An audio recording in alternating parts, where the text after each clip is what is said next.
La organización de la independencia. El gobierno español creyó que con la muerte de los primeros caudillos ya nadie se atrevería a continuar la lucha, pero no fue así, ya que muchos insurgentes continuaron la lucha por lograr la independencia de nuestro país. Esta segunda etapa, también llamada organización, se caracterizó precisamente por presentar un mayor grado de disciplina y orden entre las tropas insurgentes, donde los principales líderes de esta segunda etapa fueron, primero, Ignacio López Rayón, que ya iba con los primeros caudillos cuando los capturaron en Acatita de Baján, pero él logró escapar.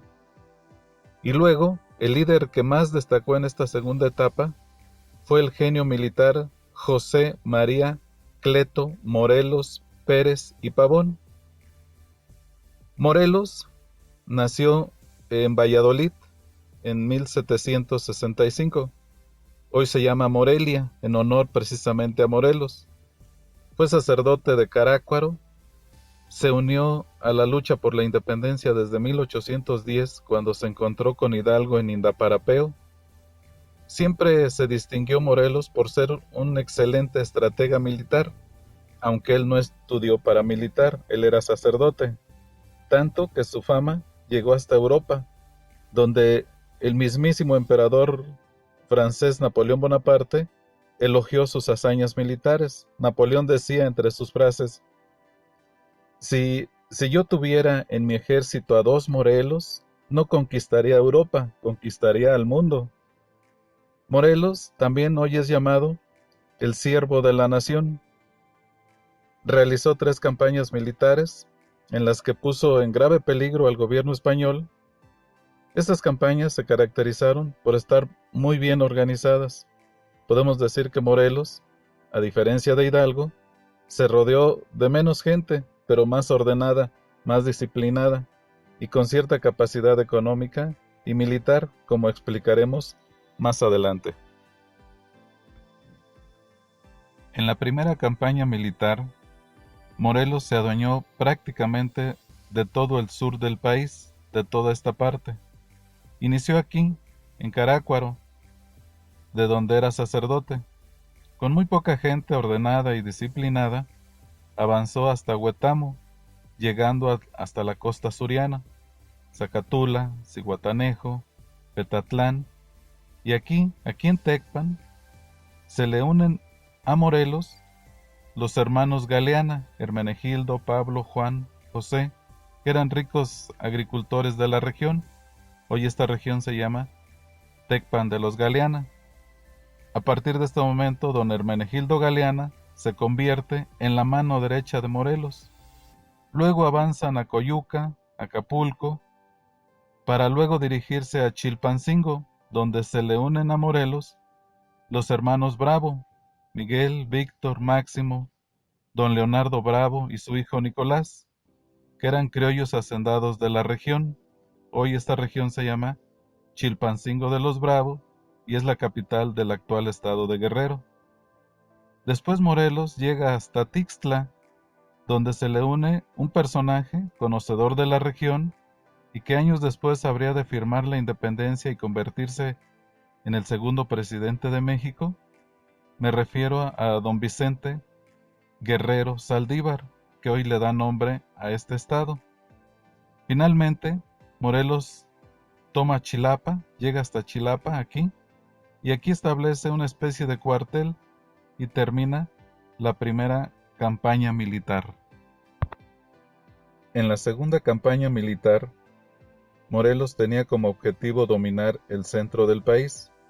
Inició con la toma de Chautla, en Puebla. Luego avanzó a Izúcar, donde se le unió a Morelos un sacerdote llamado Mariano Matamoros, con grandes dotes de estratega militar y que con el tiempo se convirtió en el otro brazo de Morelos. Hoy Izúcar lleva el nombre de Izúcar de Matamoros. Debemos hacer especial énfasis en que la base del éxito de las campañas militares de Morelos fue porque supo rodearse de personas de capacidad económica y militar, como fue don Hermenegildo Galeana, los hermanos Bravo, Vicente Guerrero, Mariano Matamoros, es decir, el éxito de Morelos no fue producto de la casualidad. La gente que tiene éxito, en buena medida, es por saber con quién se junta. Luego Morelos se dirigió al valle de Toluca y derrotando al ejército realista, ocupó las plazas de Tenancingo, Tenango y de ahí avanzó hacia Cuernavaca.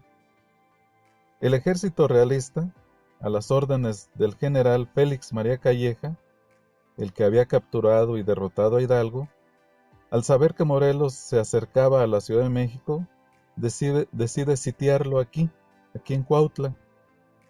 Durante el famoso sitio de Cuautla, Calleja ofreció a Morelos el indulto, es decir, el perdón, si se arrepentía, si se rendía. Calleja sabía y respetaba de la capacidad de Morelos, pero ante esta propuesta, Morelos le respondió: igual gracia concedo a Calleja y a los suyos, es decir, Morelos no se sentía menos que Calleja, pero la situación de los sitiados era cada vez más difícil, diezmados por el hambre, por las enfermedades, y ya sin esperanzas de ser auxiliados, Morelos decide abandonar la plaza después de 73 días de sitio, de febrero a mayo de 1812.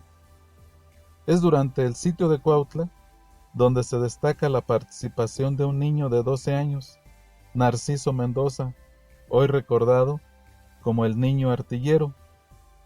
Primero hay que decir que entre el ejército insurgente había un pequeño batallón infantil que creó Morelos y que estaba a cargo de Juan Nepomuceno Almonte, que era hijo de Morelos. Aquel batallón infantil estaba compuesto por niños menores de 15 años, que se encargaban de llevar víveres, de apoyar, de llevar agua, de quehaceres menores. Y durante el sitio de Cuautla, los realistas tomaron la ciudad y la incendiaron. Cuando los insurgentes estaban a punto de rendirse, pues ya estaba todo perdido. Se cuenta que Narciso Mendoza, un niño de 12 años, tomó un cañón y sin tener mayor conocimiento militar, tomó la mecha y lo disparó, provocando la huida de los realistas y el regreso de Galeana y Matamoros para poder romper el sitio en que estaban los insurgentes. Entonces, gracias a esta acción, la acción de este niño, los insurgentes regresan a Chautla y así termina la segunda campaña militar. Después del sitio de Cuautla, Morelos regresa a Chautla y desde Chautla se inicia la tercera campaña militar. Morelos avanza hasta Guajuapan. Luego atacó Orizaba en octubre de 1812 y aquí en Orizaba, Morelos mandó quemar un gran cargamento de tabaco que era propiedad del gobierno español. Un mes después, en noviembre de ese 1812, Morelos se adueñó de la ciudad de Oaxaca, donde obtuvo un buen botín de unos 3 millones de pesos y puso en libertad a los prisioneros que tenían los españoles y además fundó un periódico, el Correo Americano del Sur. A raíz de la toma de Oaxaca, Morelos resolvió sitiar y tomar el puerto de Acapulco en abril de 1813. Por lo tanto, Morelos y los insurgentes tenían controlados los principales puertos del comercio con Europa y con Asia. Esto, a todas luces, provocaba un serio problema al comercio de la Nueva España. Entonces las autoridades españolas se dieron cuenta de esto y deciden destituir al virrey Venegas por su incapacidad de detener a Morelos y a los insurgentes, quienes ya tenían el control de medio país, y se nombra como nuevo virrey al único capaz de detener a Morelos. Se nombra como nuevo virrey al general Félix María Calleja, que ya se había distinguido por la crueldad con que había perseguido a los insurgentes. Cuando Morelos se entera que el nuevo virrey es Calleja, no es que le tuviera miedo, pero sí respeto. Morelos decide entonces cambiar de estrategia y ahora inicia una lucha por la independencia, pero ya no tanto con las armas, sino con ideas, con documentos, y reúne a los insurgentes más intelectuales en el famoso Congreso Nacional de Chilpancingo, donde ahí son nombrados diputados a Ignacio López Rayón, Sixto Verduzco, a don Andrés Quintana Roo, José María Liceaga, don Carlos María de Bustamante. Es decir, al instalar este Congreso se le estaba dando una personalidad jurídica a la nación. Este Congreso, que también fue llamado el Congreso de la Anáhuac, se instaló el 14 de septiembre de 1813, y en su primera sesión, Morelos dio a conocer quizá el documento más importante de esta etapa, un documento llamado Los Sentimientos de la Nación. Entre los puntos más importantes del documento Sentimientos de la Nación, podemos mencionar los siguientes. Se declaraba la independencia de México con respecto a cualquier otra nación.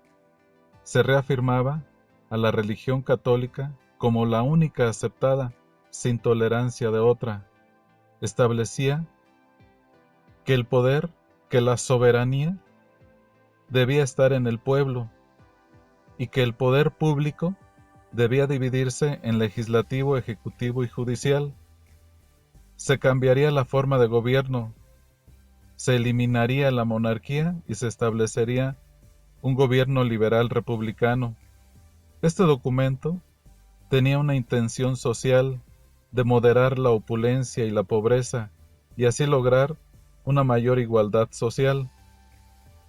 Después se promulgó un acta de independencia y luego los diputados empezaron a redactar una constitución política, pero por presión del ejército realista, este Congreso tuvo que peregrinar por varios lugares hasta establecerse en Apatzingán, en Michoacán, donde se promulga la famosa Constitución de Apatzingán en octubre de 1814, cuyos principales puntos fueron los siguientes: que México, o la América septentrional, fuera independiente de España, que la única religión fuera la católica. Además, se proponía la división de poderes en ejecutivo, legislativo y judicial. Es claro que en esta Constitución hubo una marcada influencia de los enciclopedistas ilustrados, sobre todo de Juan Jacobo Rousseau y Montesquieu. El virrey Calleja sabía que la clave del éxito de Morelos eran sus dos principales generales, sus dos brazos, Mariano Matamoros y Hermenegildo Galeana. Entonces, el virrey Calleja ordenó seguir secretamente los pasos de Morelos y en febrero de 1814 fue hecho prisionero y luego fusilado don Mariano Matamoros, a pesar de que Morelos ofreció al virrey la vida de 200 prisioneros españoles que tenía a cambio de la vida de don Mariano Matamoros. Pero el virrey no aceptó y lo fusiló. Fue un duro golpe para Morelos, perdió uno de sus brazos, y para junio de ese mismo 1814 fue también capturado y fusilado su otro brazo, don Hermenegildo Galeana. Morelos, en 1814, perdió sus dos brazos. Ante tales circunstancias, el virrey Calleja comisionó a Manuel de la Concha para que persiguiera sin descanso a Morelos, quien finalmente fue emboscado y hecho prisionero por Matías Carranco en Tesmalaca el 5 de noviembre de 1815. Luego Morelos fue llevado a la Ciudad de México y sometido a un juicio militar y eclesiástico y sentenciado a pena de muerte. Fue fusilado en San Cristóbal Ecatepec el 22 de diciembre de 1815 y con la muerte de Morelos termina la segunda etapa llamada la Organización de la Independencia.